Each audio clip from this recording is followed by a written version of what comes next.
which I would catches love your to attention come. and says, okay, it's time, it's 2:30. So we Ooh, actually are expecting some more people. A couple of people said they will be here, but they just might be a couple minutes late. If anybody needs a copy of their own of the slides, and I believe all of you have the slides, but just in case, if anybody needs a copy of the slides, here's the link. It's bit.ly/CGCC hyphen OEWeek 22. It is case sensitive, so the CGCC is all in caps. The OEW is in caps. So bit.ly/CGCC hyphen OEWeek 22. And then we have a list of today's panel.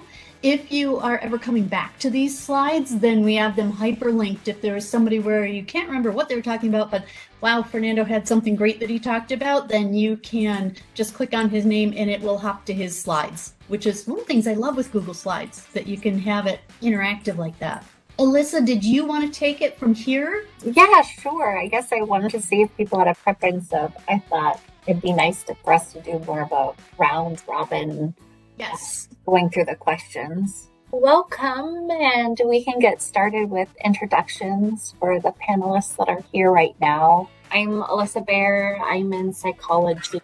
I've been at Chandler Gilbert for a couple of years, and I use OER in my intro class, developmental psych if I get to teach that, and stats in my statistics lab. And I will pass it on to Fernando. Hi everyone, my name is Fernando Romero.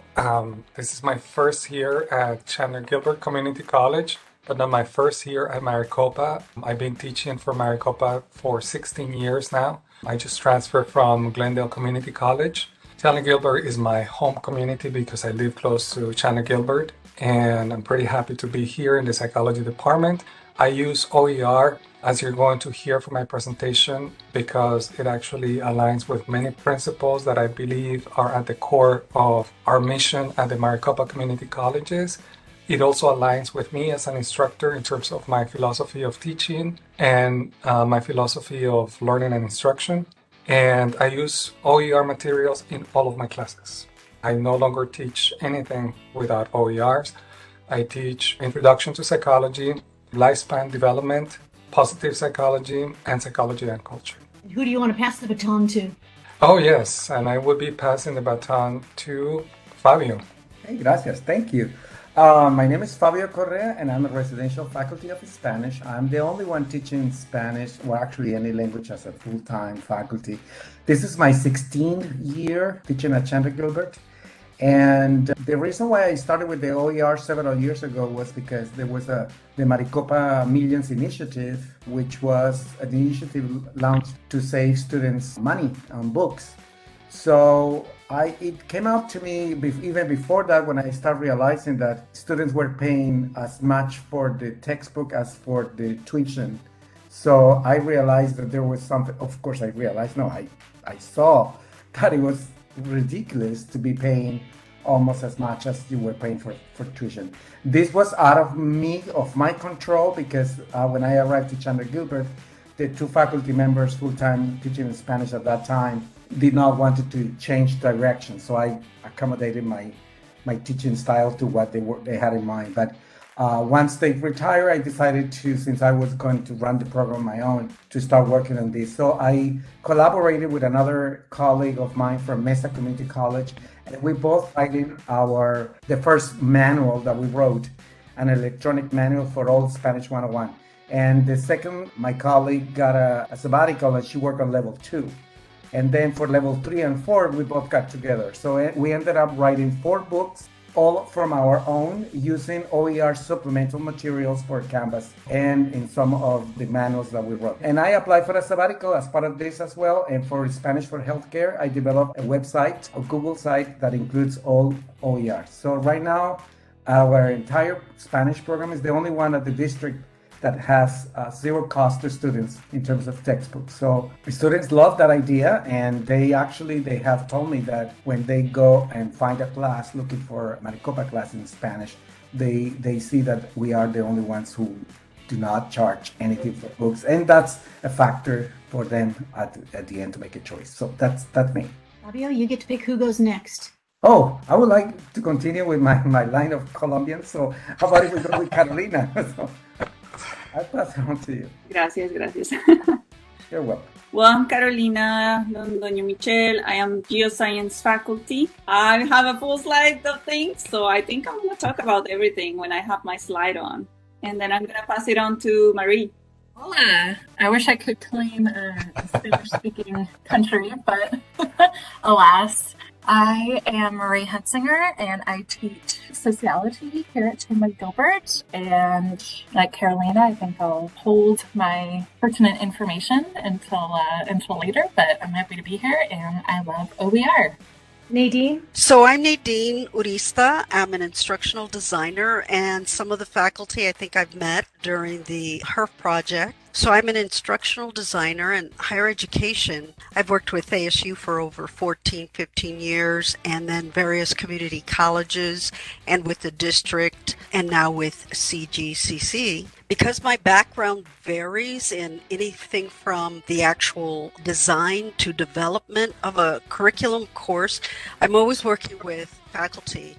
I started with OER actually back with W.P. Carey School of Business and as a consultant and support and research for OER materials. And mainly because a lot of the content for the OER environment, depending on the pedagogy, really is still growing and evolving as far as the kind of materials that are out there. But as an instructional designer, I'm looking not only to help you research the available materials, but also the course design considerations when you're using OER materials, and then the technical issues of implementing the OER materials into your LMS the way you'd like to implement them. And then lastly, bottom line, best practices is what I'm looking for, regardless of OER material or whatever material. What are some of the best practices? So I try to keep up with current research information on OERs and definitely the outcomes, because I'm also really hoping that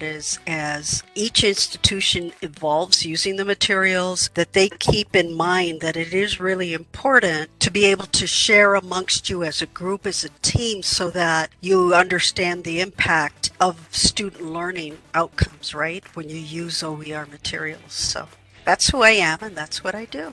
And then we actually have a special guest from afar, Mesa Community College. Jen and I met almost 20 years ago because our daughters were in first grade together and became best friends. But I knew she's been using open resources, so I'll let you talk. Yeah, my name is Jennifer Wallace. I'm at MCC. I did do a couple of years at Chandler Gilbert, so I have a little connection there. And my introduction to OER was the district's push to do the Maricopa Millions. And it was quite a while ago, I want to say maybe 2012, that we really pushed doing more and started with just a group of faculty who went in there and coded all kinds of problems. So my hat's off to them. I get to benefit from their hard work. And my reason to go to OER is I just kind of had a resentment towards some of the publishers, that they just kind of had the students over the barrel and they were charging a lot. And then the other thing is, I remember when I was in school and I had a textbook that I kept. I think I still have some of my textbooks from college, and I could refer back to them when I took higher level classes. And with our students, they had that length of time when they could access their online account and their ebook. And once that was gone, they didn't have those resources anymore. And I thought, here they are paying all this money. And then when they go into their next math class, they can't even refer back to some of the content that they had the previous semester. So those are some of my reasons to use OER. And everybody knows me, presumably. Mary McGlasson. I've been using OER for, Linda, when did I do those books? 14 years ago? Something like 13 or 14 years ago. And just like Fabio, I was offended when the cost of the books surpassed the tuition for the class. Like, it just didn't sit right. So we tried lots of things, and that's just where I landed. And now the rest of our group is also using OER, but a different platform. So all the econ classes now are the low cost, no cost. Yes, ma'am. They all are.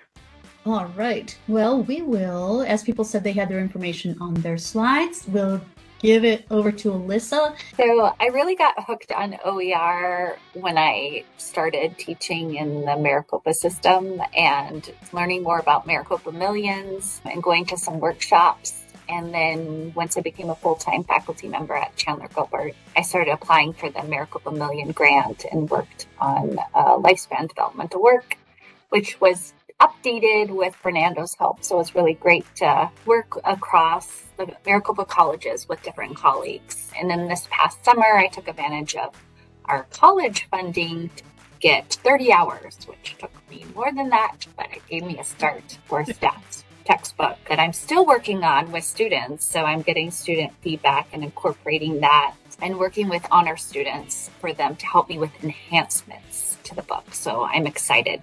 And with teaching the stats lab, I've been using a lot in exploring the open science framework. And so that's a new area, probably in the past 5 to 8 years with psychology, looking at posting and pre-registering studies and sharing data for studies. And so that's been a good tool for me. And then I'm very grateful for OpenStax for putting together a Psych 101 textbook, which we've had someone in Maricopa, Julie Lozara, go through and kind of make it our own in the mod Pressbook system. And I love OER because it keeps me connected with students, making the materials more applicable, so that ability to adapt them. And then it keeps me connected. I've met some fabulous people. So I connected more with Monica Johnson here, meeting her. I kept seeing her at OER stuff for the district. And I first met and worked with Fernando more through OER. And so it's a nice social network. And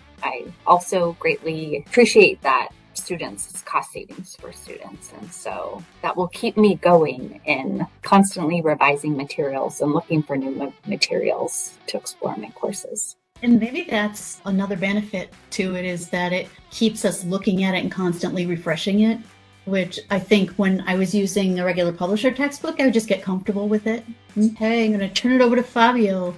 Thank you. I probably already mentioned a few of these things, but as you can see here on the slide, and anybody's interested in when you click in any of these images except the very first 4, you are going to be able to see exactly what the kind of sample that I created. So as you can see at the very top, those are the 4 manuals that I co-wrote with a colleague of mine from Mesa. Our intention of writing our own books was not because we didn't think that the books out there were bad or good, or they did not have the right approach, but what we decided was to tailor this textbook that we were going to write, called Manual or Cuaderno, more to the needs of our own students, community college students, with a communicative approach in mind, because we were tired of seeing the traditional way of teaching languages. If you are familiar with any of the methodology, but traditionally all they asked the students was to learn grammar. So grammar was always introduced with this simple mechanical repetition, which has been proven for thousands of years. That doesn't work. That's not how people work or how people learn a language. So we decided to implement these ones with real material. So our 4 books include all communicative activities so that the students feel engaged both in class and also as a supplementary materials in Canvas. So we start writing using Google Slides. So we were able to incorporate our own videos. So when a student downloads these free PDF format manuals, they are able to see my own videos of me speaking, reading the vocabulary. They also see tutorials of grammar that I recorded as well. That's why you have these links to videos and tutorial videos if you are interested. Basically, OERs work very well for us because fortunately, there are out there very serious academic organizations that have been promoting the learning of languages with a very good approach in mind, very innovative, including technology. So we adopted them. One of them is one particular site from the government of Spain, and we use that one. And we use also Instituto Cervantes, which is one of the most renowned institutions around the world that teaches Spanish. And they have a free tutorial website that has several very good, interesting materials. So we borrow those. But we don't make those as part of our everyday thing. Those are given to students as a supplementary materials. As you can see on the second picture below the 4 manuals, you will see something called Practica. And what we do is we introduce the topics ourselves, but then we send the students to any of these 4. So we give them usually between 4 or 5 reliable sources of OERs, and the student goes there and practice grammar with them. So if you click on any of those, it's going to take you to one. And what the student does is complements the activities and brings back to us a screenshot of the ending result of that practice or quiz. So that's kind of, we monitor it and making sure that they are doing that. On the bottom pictures that you can see, if you notice, I pointed at video and the audio. So these are the screenshots from our books. So every student has interaction all the time to videos or audio and authentic materials. So we are trying to make the OERs authentic. Many of the videos are YouTube videos that people have been posting and other teachers from around the world. So I belong also to a group of Spanish teachers that publish materials and we borrow to one another. I created also a website. It's for Spanish for Healthcare, as you can see there, if you are interested in visiting. And what I do is I teach medical Spanish, and all the grammar supplementary materials is taught through OER. So that's it's very exciting, but this is a very long process. It has not happened overnight. So I've been working on this one for at least 10 years. Mary has been an inspiration to me because I was the first person I asked, what should I do? And so I really want to say thank you, Mary McLaughlin, for your guidance, because otherwise, if I had not seen what you did, I would have not been presenting today this. So thank you. Very, very welcome, although I don't think I can take credit. I've proselytized to a lot of people, and you may be one of the only ones who's actually done anything with it. So, and for the new people who have just arrived to Chandler Gilbert, when I arrived at Chandler Gilbert, there was not a CTLA, there was not an IT department, there was nothing. So basically, we were working. So Mary was the only one who was answering questions. I actually had to go to the CTLA MCC to learn a lot of stuff, because there was nothing at Chandler. So this is a big progress. So thank you very much. And I'm very happy my students and have said that one of the reasons they take our classes at our campus is because it's free. Our textbooks are free. Thank you.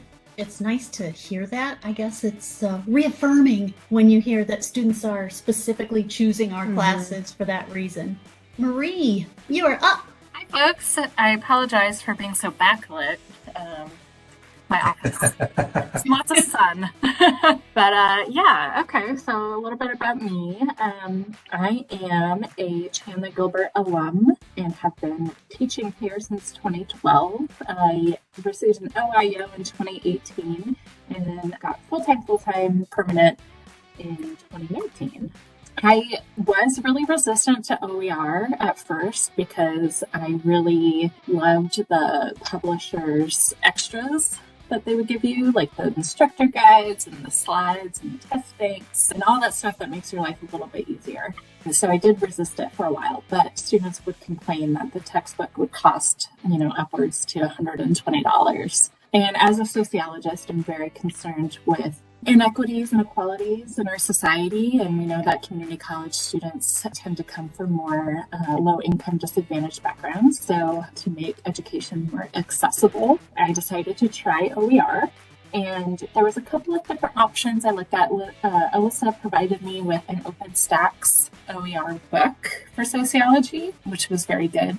I ended up going with a website called A Sociology Experiment. And what's cool about this website is that each chapter is written by a sociologist with content area in that particular chapter. So sociology is really broad. We cover everything from education to family to crime to culture to social class and stratification. And so it's impossible for us to be experts in all of these different fields. And so they draw upon different expertise areas and they each write their own chapter. So there's pros and cons to this. Each chapter has a slightly different tone and voice, but that's also kind of cool. You get a diversity of different voices. So I love this text because all of those extras that I was so fond of comes with the website. For instructors, the website comes with PDFs, an instructor guide with data exercises, suggested media. It comes with a test bank. It comes with lecture slides. It comes with YouTube lecture videos and also audio recordings of the PDF. So if a student would rather listen versus read or listen and read, that's an option as well. And they actually have like discussion sessions. They call them like sociology sessions. So they're podcasts.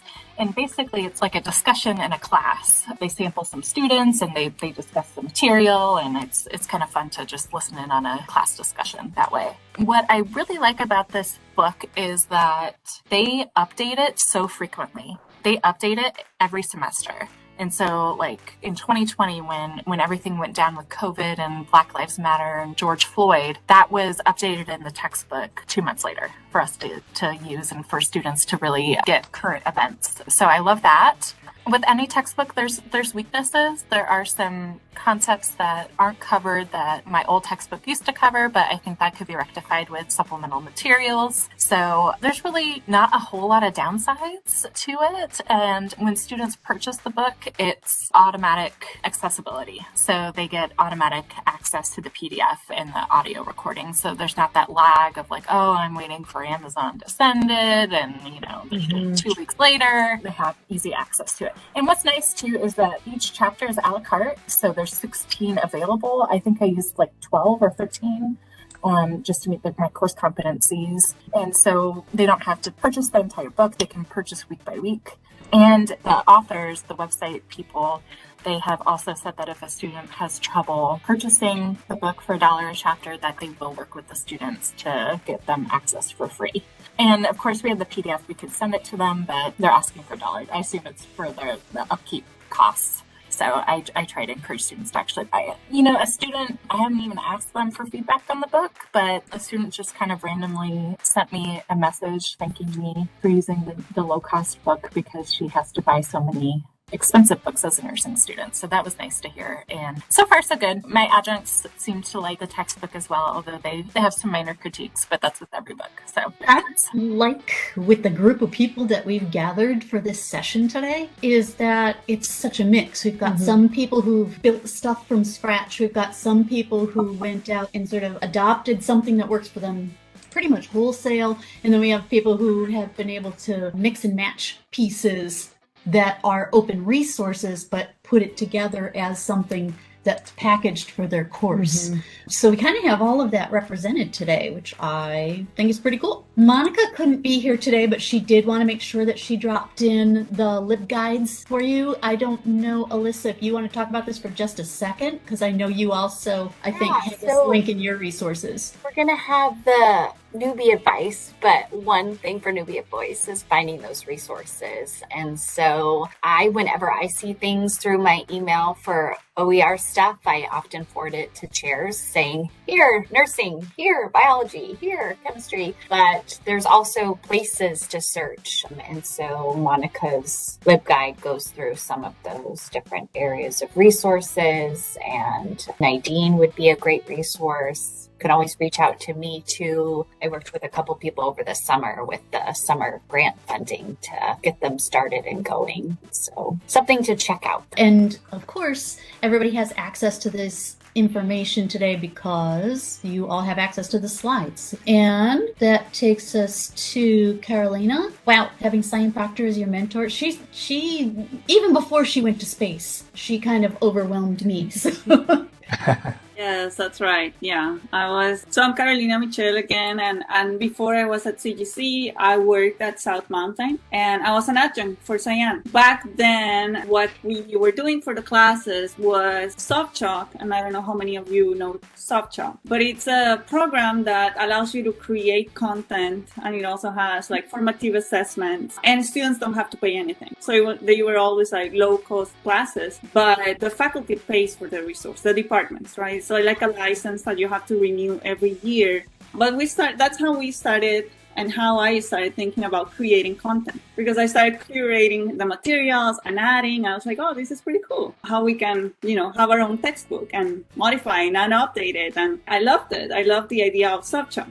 So then I started working at CGC, and Cyan introduced me to Charlene and Mary. They're in South Mountain and Scottsdale. And we had a little group that met every Friday. And we call it like the awesome Geo-Women collaboration.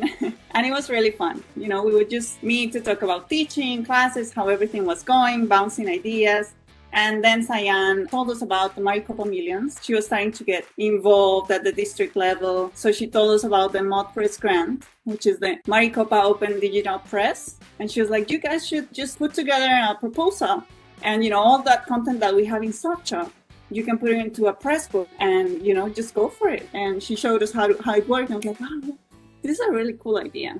I was fortunate in that way, you know, to have like a really great mentor and to have awesome collaborators, because it made it like a really fun experience. At the beginning, like going into it, I thought it was going to take a long time to learn how to, you know, how to work with the tool, with the press book. But just having collaborators made it like really seamless.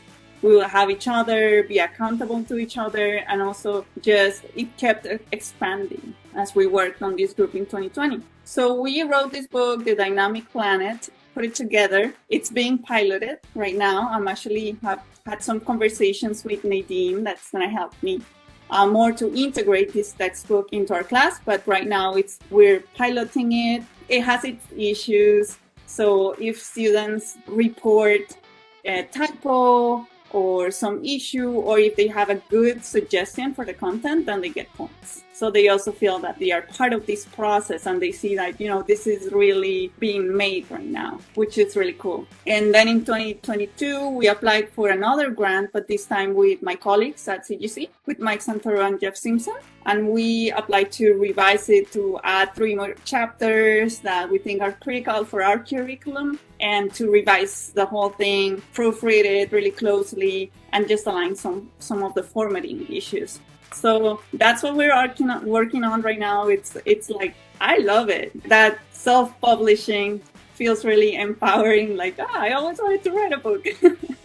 And then it opens up all the possibilities, you know, when you think like, oh, my students could also publish their work and have their books. This open pedagogy is something that I'm still learning about, but it's just a whole different world. And it's so exciting.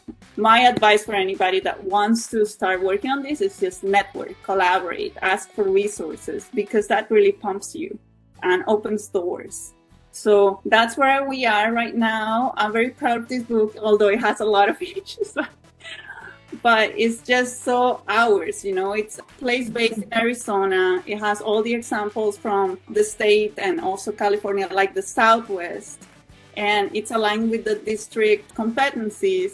And then what we're doing right now, like we're going to add a chapter on natural disasters projects. So then we can share that chapter with any other faculty that wants to participate in the project. So you can really make it your own. Yeah, it's just so exciting. I love that we have this opportunity to do this. And then students, they like that they can be part of the process, that they don't have to pay for it. And again, that they can access it without having to purchase a code or rent a book or anything. Yeah, I love that you're crowdsourcing part of it with your students, letting them give some input, you know, not just peer editing, but actually contributing content if they have ideas. I imagine that that's the big empowering part. Yeah, and I've been thinking how to do the research experience for undergraduates and then tag this part along, like at the end of the research experience, students could also publish their results, or we could compile it in a book or something like that. I see this as you can add on to these to other high impact practices and then increase the value of them.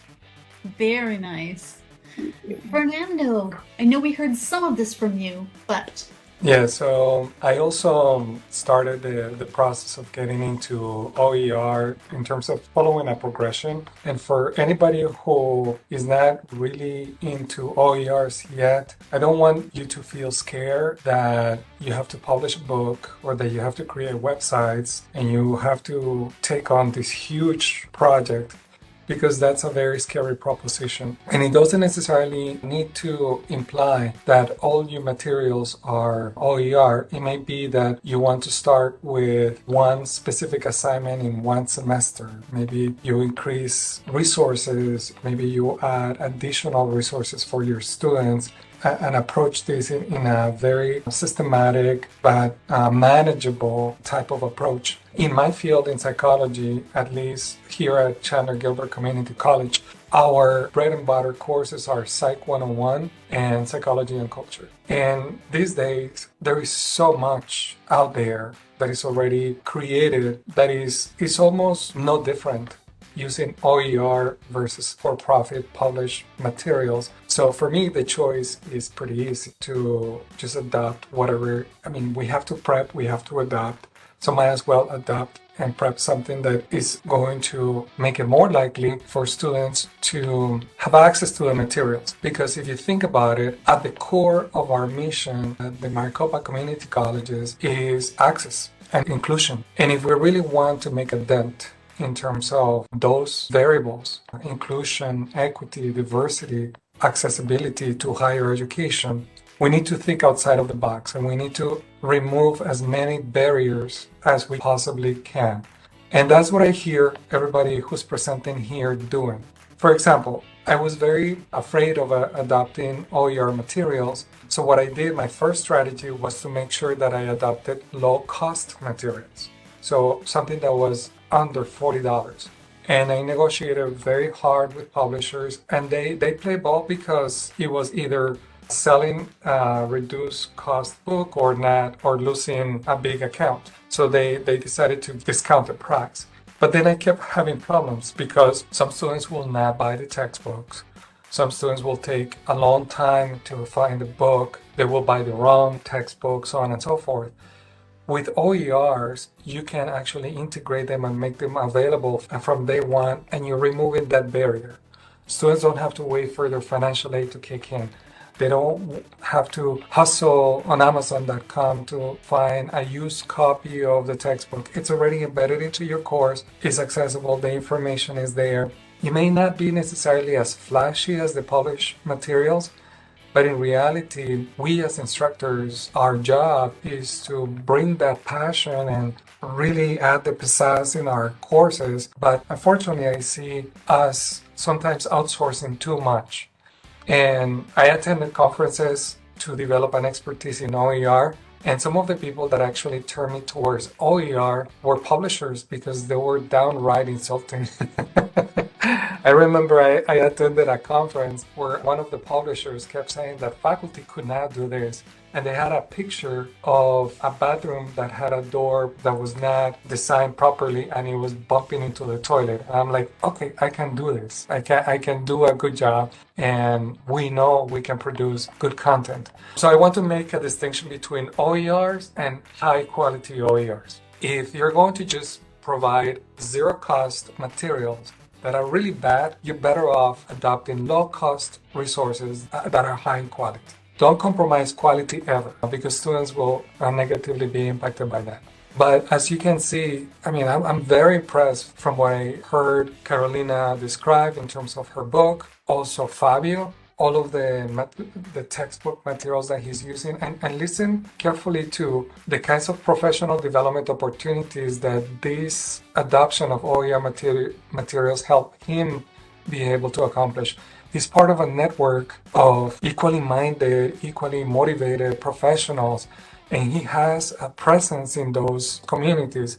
That's wonderful. That puts Chandler Gilbert in the map, not just within our district, but also sometimes at national levels, international levels. That's, by the way, something that I found myself doing naturally. So, for example, I was granted a sabbatical, and I'm going to be sharing my materials in Italy in the spring 2023, where I'm going to teach psychology in Italy for a period of 5 weeks to as much as 3 months. There's some details that we need to figure out. But I'm going to be representing Maricopa, and I'm going to be bringing my materials and helping them, because part of the mission of the University of Bologna in Italy is that they want to internationalize their curriculum. Maybe we can create partnerships with them.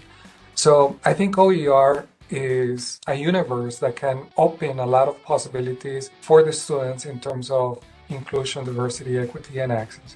but also for us as faculty. I want to finish by just saying that we have to be very careful about outsourcing a lot of this to publishers, because we need to remain competitive and we need to make sure that we provide added value. And these are some of the responses that I got from students. They say that this is something that actually matters to them tremendously. If we want to continue being relevant and competitive in higher education, we need to adapt. We need to change. We need to be innovative. We need to up our game, and OER is an effective way of doing that. Thank you. Nadine, I think that we heard some of this from you at the outset today, but I have your slide up here.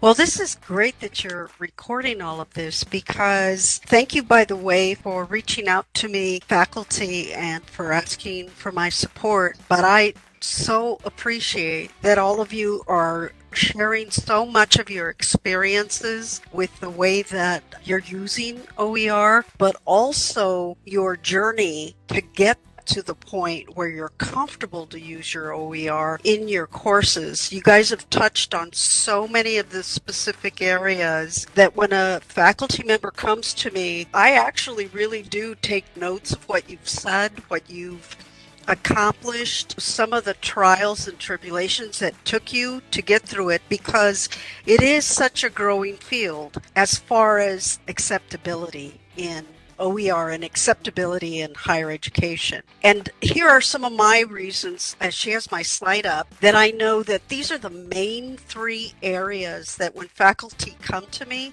that they're most concerned about. The first one is always the technical considerations, of course, the copyright, who owns it, the intellectual properties, right? But also the license. Because oftentimes faculty is not real sure what that license means. So what does it mean? What are the terms that allows you to take that content that's already been developed? What kind of leeway do you have with it? So learning that as a faculty, but also as an instructional designer, helping you understand what options you have available to you. And then for sure, current published dates and the quality materials that all of you have mentioned, it's so important. But the idea of any of this making any sense should never be done in a silo, not with an OER. I love the way that all of you are talking about collaboration and teamwork and peer review. I mean, peer review, I cannot, although you come to me, I'm honored and I'm always here to help. I love the idea that you're reaching out to your peers, because it is important to get that support and that teamwork together. So as you create, not only create, but when you reach out and use content, that OER content that's already out there, you want to be able to get that peer review as well. Some of the things that I like to do when you're reaching out to content that's already been designed out there is to remind you how you actually have the freedom to use this OER content and to revise that material. And that's why I think it's important that you understand and that we look into what does the actual license allow us to do, right, in terms of using it. Because as Fernando mentioned, you don't have to use it all. You can incorporate it comfortably as you grow with OER. You can incorporate pieces of it. Now, to me, quality OER means that the materials out there have an instructor guide, much like Carolina was saying, the videos, the tutorials. You know why? It's not just for the student. As much as I know that we are very student-centered, it is as important for you, faculty, to have these materials like the instructor guides, like the assignments, and those guidance that, if not being used, gives you an opportunity to be able to devise, put together your own. And so when I'm looking at quality OER, I'm looking to see, okay, what exactly are you looking for faculty? How much of this do you really want to incorporate? But always my job from the back end is, okay, are we really following best practices? And are we looking at ways that you can engage this material? And if not, maybe not using all of OER is the way to go, right? Because you also want to keep in mind that you want engagement, that you want to be able to use the material the way that it works best with the design you have in mind for your curriculum. And then, of course, part of the course design is how is it going to behave and act in your LMS, your Canvas material, and can you currently modify the way that the format's in there, as Alyssa and I were talking about that. I love doing technology is my first background, so I always love reaching out to people and finding out how can we use this OER material other than the way that it was originally created. You know, what other format, technical format, can we bring that in?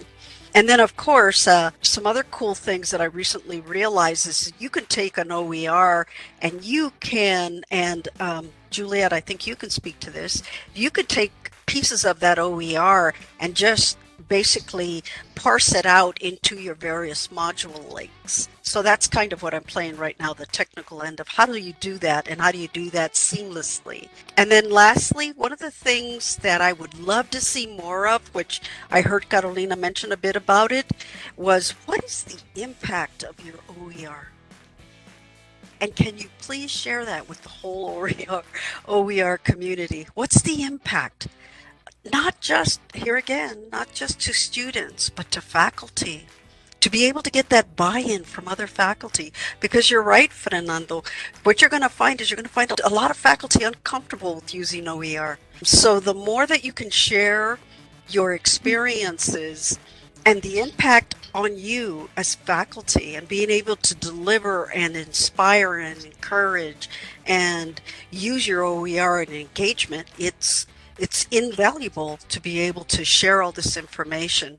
Surveys, you know, always start with your intended outcome for your OER materials. As much as I know we talk about cost and the importance of that, I say even before that, it's your intended outcome for your course. What is your intended outcome, right? And I know that you have that in mind, but the reason why to keep that the very forefront is because does this OER material really speak to the intentions that I had for this course? And maybe, like I said, maybe the totality of that whole OER material doesn't, but that's when you can pick and choose, and that's the very cool thing about OER. You can decide for yourself and support from your peers and your community what's going to work best, and you can always change it up. So anyway, thank you for your time, and keep sharing because it's so helpful. I'm happy to report it feels like with this group that you're kind of preaching to the choir. I know. Already have seen. I know that Jen included something on a later slide about asking her students. Clearly, Fernando asked his students. We saw that Marie has some anecdotal comments from her students.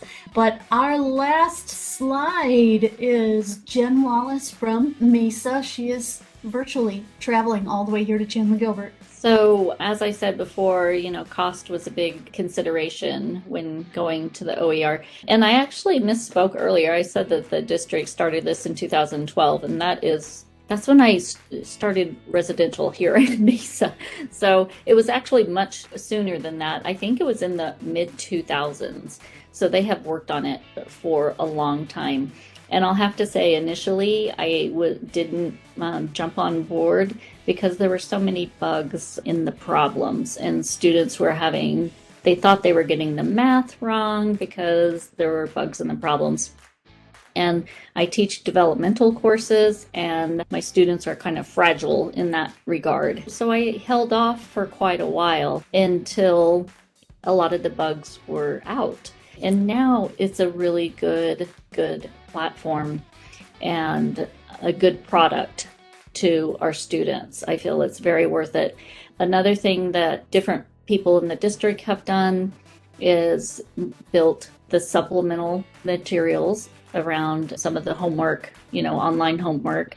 And that is important too, as you were talking about instructor support, because we do have so many adjunct faculty, and we can't expect an adjunct faculty to come in and spend hundreds of hours on their courses like a residential faculty would. And I feel like that's kind of some of our responsibility is to provide some of that. Some faculty all around Maricopa The link at the bottom there is some open resource math textbooks, and as you go through, there's like workbooks and textbooks that faculty from Scottsdale have done, faculty from Phoenix College have done, and that's the thing too, is we can take that, we can remix it to our teaching style and the needs of our student. Another thing that I consider now is, of course, integration with Canvas, which I feel the more in math has done well. There's some things that aren't so easy that sometimes I always think I need to call Mary on this about like flexibility, about due dates and late policies. You know, I would like to have a little bit more flexibility, and so hopefully we can get that in there. Another thing that I have found very, very interesting in the math, in the fall, we will have students go from college algebra to pre-calculus and then to calculus. So we have this 187 class that will start in the fall. And last Friday, we had Macmillan actually come and present, and they have a beautiful product. I mean, the book, all the videos, the Desmos interactive things, it's so rich in content. And when we asked, of course, the price is important. And we were like, okay, well, what's the cost to our students? And they were like, $60, but it's negotiable. So I think some of these publishers are they know they're not going to have students pay $100 to $150 anymore for a one semester access. So I think that has been a great benefit of OER, is to, make some of these other publishers look and say, okay, we got to be competitive. We don't have our students over a barrel anymore. So that's a good thing. I know that for a long time that, lack of rich materials is what stopped us in econ, particularly for our adjuncts. So Linda, it's only been the last few years that you've had the OpenStax-based book, the Newton Alta, because for years you couldn't get test banks and you couldn't get the slides, the kinds of things that Marie was talking. So the ancillaries weren't there, but now they are. So I think that is nice for us. I had put up a slide, if anybody's interested. You certainly don't have to watch these, but one of them was sort of my hybrid teaching, which is what drove me to OER. I just couldn't figure out how to teach hybrid, and I started building things to enable me to teach hybrid courses. And then there's a shorter video that's just touring you through one of my iBooks if you were ever interested in that. We were looking at some of our courses and really trying to move in the education program, give students a break from some of the costs. The child development textbook, we call that our bread and butter course too. We are offering 5 and 6 and sometimes 7 sections of it a semester. And it was just outrageously expensive. The textbook was $240. No, what's you guys? Ours was up to what, Linda? Wasn't it $320 or $340 or something like that by the time we bailed on it? So your books are cheap. And we kind of networked with a group from California and with some of our colleagues at Mesa Community College. And I think that's the key too, is networking, sharing resources, collaborating, building. Sometimes you've got, like Marie said, a variety of resources from different authors, creating that bridge between, or that flow between. So really knowing what the materials are and building those connections, filling in where there's gaps, and then taking off where you don't need to. So we consistently ask students, like, how is the organization of the content? How's the comprehension level? I read it through reading checkers. There's a lot of free reading checkers that you can put a paragraph or two into, and it will tell you the level to assure that we're hitting at the right level. You don't want something that's not complex enough or that's too complex. So making sure that the level is there. And then that the material's engaging. I like that we can manipulate it. Sometimes I would ask students, if you have an image to throw in there, if we're studying child development, some had great pictures that they could throw up there on the content or add that. So it kind of became their collaborative space for adding images to help display some of the content, what they liked best, what they liked least, and then suggestions for improvement. So we did a really thorough survey after like the first couple weeks, made some modifications, how to organize it. And then we asked students at the end, and I know this is kind of a leading question, but what did you do with that $240 that you didn't have to spend on a textbook? And we were so surprised to have students say things like, I paid for groceries or rent, or, it enabled me to actually take another class that I couldn't have taken before. And some students are actually searching for courses by no or low cost. So the first semester that we did it, we anticipated this saved us $37,500 for students, one semester. And of course, we're always trying to make it better and more interactive, but I just think the savings to students, again, not compromising quality, but putting students first, and that's $37,000. I mean, one semester is just astronomical. So much. And I know that we're about 2 minutes over right now, but just to remind people, if you came in late and you want a copy of these slides for yourself, it's bit.ly/CGCC-OEWeek22. It is case sensitive, so the CGCC is all in caps, capital OEW week 22.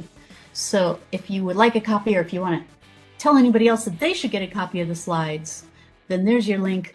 And then we like to include free resources at the tail end of our slideshows. So these images were Pixabay images, and made sure that we gave attribution where attribution's due. And then Alyssa also included several slides at the end that have resources for you. So do come back in, make sure that you take a look at some of the resources that are here. I particularly liked the screen capture that she took from an infographic that was saying, look, here's some of the different licenses and some of the things to think about. I actually went to that infographic and grabbed the next thing that was on there, Alyssa, which was which of these are the most free for you to use? That is not free by price, but free by what can you do with it? And if it's green, you can do anything as long as you attribute the original creator. Mine are actually down in the least free. They are open for people to use, but I don't want anybody monetizing them because that wasn't the purpose of my creating them in the first place. And you can't change the content on mine. Now mine are like 5-minute videos. I had somebody try to, actually David Wiley, Mr. OER himself, tried to talk me into loosening up my license, and I said no, because it's easy to change the meaning of my content. I tend to set up a straw man and then knock it down, and I saw somebody set up the straw man and then cut the video right there. So I said, nope. But make sure that you do go through. There is a wealth of resources at the end here. Share the slides with other folks if you think that they'll find it useful. And I believe that's the end of the show. Thank you so much to all of our panelists for presenting today and sharing your wealth of resources and materials. It really is collaboration and working together and supporting each other in this. And there's a lot of stuff already out there, and you find one person who's doing it and they know access to 3 other people that are doing it. So it's that networking that really is helpful too. Thank you guys for sharing. Bye. Thank you, Mary, Jen, Alyssa. Thank you. Adios. Take care.